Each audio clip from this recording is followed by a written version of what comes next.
Tiga rumah sakit Gaza diserang secara brutal oleh pihak Israel. Pasukan Israel telah melancarkan serangan mendadak ke rumah sakit Al-Amal dan Al-Nasir pada hari Minggu ketika bencana pengepungan di rumah sakit Al-Shifa memasuki 1 minggu. Pasukan Israel maju menuju rumah sakit Al-Nasir dan Al-Amal di kota Khan Yunis di selatan Gaza pada tanggal 24 Maret.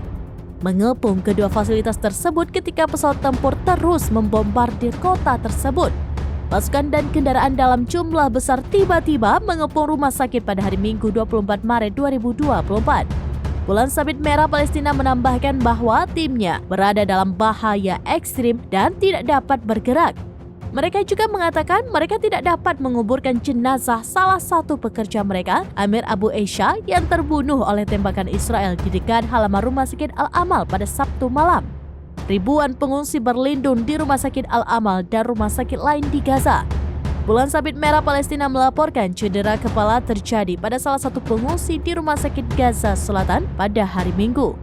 Drone dengan pengeras suara menuntut mereka semua yang berada di dalam rumah sakit untuk keluar dari rumah sakit tanpa pakaian. Katanya seraya menambahkan bahwa bom asap diluncurkan di rumah sakit dan tentara menutup fasilitas tersebut dengan gundukan tanah.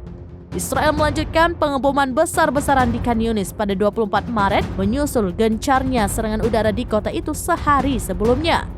Di Rafah, tempat lebih dari 1,4 juta pengungsi Palestina terjebak. Serangan udara Israel terhadap sebuah rumah menewaskan 7 orang, kata para pejabat kesehatan.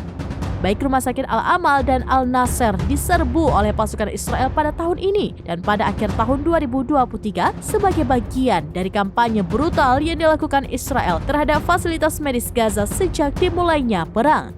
Serangan terhadap Khan Yunis terjadi ketika rumah sakit Al-Shifa di utara jalur Gaza telah dikepung Israel selama seminggu.